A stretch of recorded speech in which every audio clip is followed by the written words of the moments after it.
नमस्कार स्टूडेंट्स, मैं डॉक्टर रेनू जौहर आप सबका मेरी इस वीडियो क्लास में स्वागत करती हूँ। आशा करती हूँ आपने मेरे पिछली वीडियोस ज़रूर देखे होंगे और उनसे आपको इस विषय को समझने में काफ़ी सहायता मिली होगी। इसके अतिरिक्त मैं निरंतर इन विषयों के नोट्स भी आपके साथ साझा कर रही हूँ। आप उनको भी पढ़ें और समझें तथा वीडियो और नोट्स दोनों का ही उपयोग आप विषय को समझने के लिए करें। आज के वीडियो में मैं आपको गर्भावस्था के परिणाम को प्रभावित करने वाले कारकों का भाग 2 प्रस्तुत कर रही हूँ।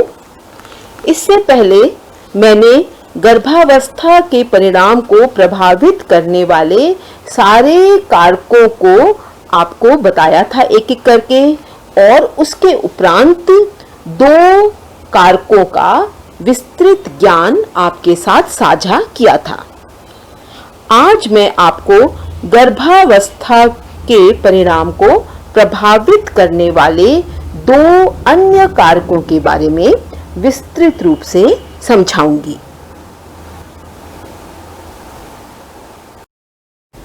अगला है कारक जो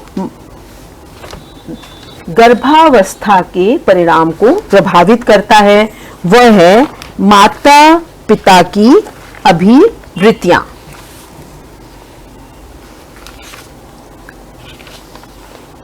आज की बढ़ती हुई महंगाई, बेरोजगारी, आर्थिक विपन्नता आदि के कारण माता पिता शिशु को जन्म नहीं देना चाहते।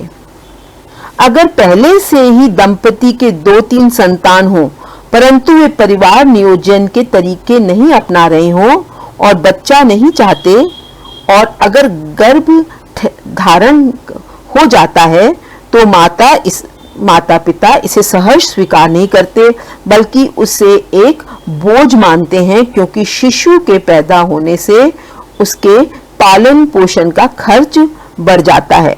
ऐसी सोच या अभिवृत्ति रखने वाले दंपति को जब बच्चा होता है तो वह अपने बच्चे को सामान्य तरीके से लालन पालन नहीं करते। परिणाम स्वरूप बच्चे में विकास संबंधी विकृतियां उत्पन्न हो जाती हैं। कई बार नव दंपति तुरंत परिवार को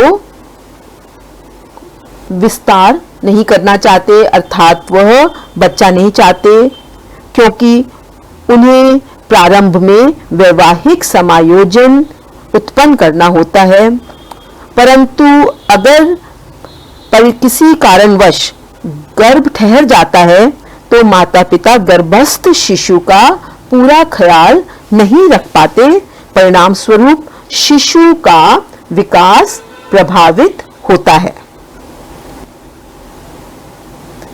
कई बार माता पिता की अपेक्षा के अनुसार शिशु का लिंग रूप रंग नहीं होता तो माता पिता उस बच्चे को पूर्ण रूप से स्वीकार नहीं करते, और यह भी शिशु के विकास को प्रभावित करता है।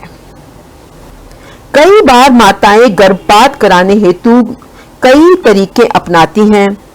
वे देशी दवाइयां लेती हैं या जड़ी बूटी आदि का उपयोग करती हैं, जिससे गर्भपात तो नहीं होता, परंतु इन दवाइयों का खतरनाक परिणाम शिशु पर पड़ता है और उसमें कई प्रकार की विकृतियां उत्पन्न हो सकती हैं। यह अभिवृत्तियां गर्भस्थ शिशु के विकास को प्रभावित करती हैं। गर्भावस्था के परिणाम को प्रभावित करने वाला अगला कारक है माता पिता की आयु या उम्र।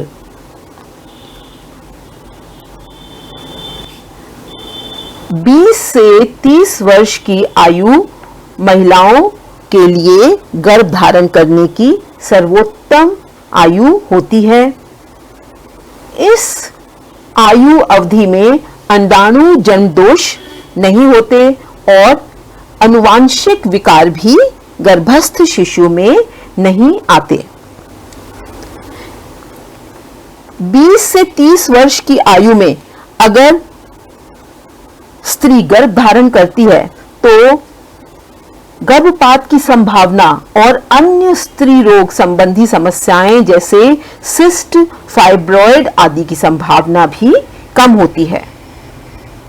इस आयु में गर्भावस्था भी आसान होती है क्योंकि महिलाएं स्वस्थ, हृष्ट-पुष्ट व कम उम्र की होती हैं और उच्च रक्तचाप, मधुमेह व इस तरह के रोगों से पीड़ित होने की संभावना कम होती है। 40 वर्ष के उपरांत स्त्री अगर गर्भवती है तो शिशु में डाउन सिंड्रोम जैसे विकार उत्पन्न हो सकते हैं। अगर स्त्री की आयु 40 से 50 वर्ष की है तो उसको गर्भ धारण करने में भी कठिनाई होती है क्योंकि इस अवधि में प्रजनन दर काफी गिर जाती है। इस आयु में गर्भपात का भी खतरा बढ़ जाता है। इससे बड़ी आयु की महिलाएं अगर गर्भ धारण करती हैं तो स्वाभाविक रूप से गर्भ धारण करना बहुत मुश्किल हो जाता है, उनको आईवीएफ करवाना पड़ता है। इस आयु में अंडाणु की गुणवत्ता काफी कम हो जाती है जिससे बच्चे में जन्म दोष का खतरा बढ़ जाता है। माता को भी स्वास्थ्य संबंधी समस्याएं जैसे गर्भावधि मधुमेह, उच्च रक्तचाप, अपरा संबंधी समस्याएं आदि का खतरा बढ़ जाता है। मृत शिशु को जन्म देने की दर भी इस उम्र की महिलाओं में अधिक होती है। 50 के उपरांत गर्भ धारण करने पर महिला का ऊर्जा स्तर भी गिर जाता है और उसको प्रसव में अत्यधिक कठिनाई होती है और कई बार प्रसव के समय कई जटिलताएं भी उत्पन्न हो जाती हैं। इसलिए माता को गर्भ धारण करने का सबसे उचित समय 21 से 30 वर्ष होता है। माता की आयु अगर 18 वर्ष से कम है तो यह शिशु और मां दोनों के लिए ही असुरक्षित है क्योंकि शिशु मानसिक और शारीरिक रूप से दुर्बल होता है क्योंकि माता का शरीर गर्भावस्था के लिए पूर्ण रूप से विकसित नहीं होता। आमतौर पे टीनेज प्रेगनेंसी जिसको हम किशोरी गर्भावस्था कहते हैं उसमें मां और शिशु दोनों के ही जान और स्वास्थ्य को खतरा रहता है। इसी तरह से आप देख रहे हैं इस स्लाइड में कि माता की आयु जैसे जैसे बढ़ती जाती है वैसे वैसे उसको कई तरह की आनुवांशिक बीमारियां जो कि गर्भस्थ शिशु में आ सकती हैं उनकी संभावना बहुत अधिक हो जाती है। कई बार महिलाएं पूर्णतः कैरियर में व्यवस्थित होने के पश्चात विवाह एवं शिशु जन्म के प्रति निर्णय लेती हैं जिससे अधिक आयु में गर्भधारण में समस्याएं उत्पन्न हो जाती हैं।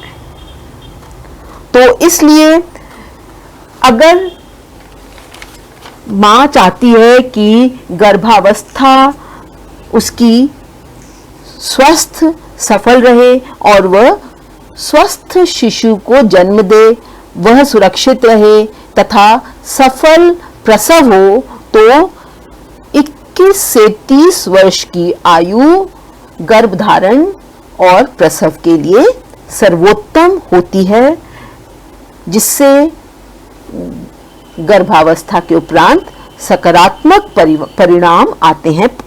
सकारात्मक परिणाम का मतलब कि गर्भस्थ शिशु भी स्वस्थ रहता है, माँ भी स्वस्थ रहती है और दोनों के स्वास्थ्य पर कोई नकारात्मक प्रभाव नहीं पड़ता।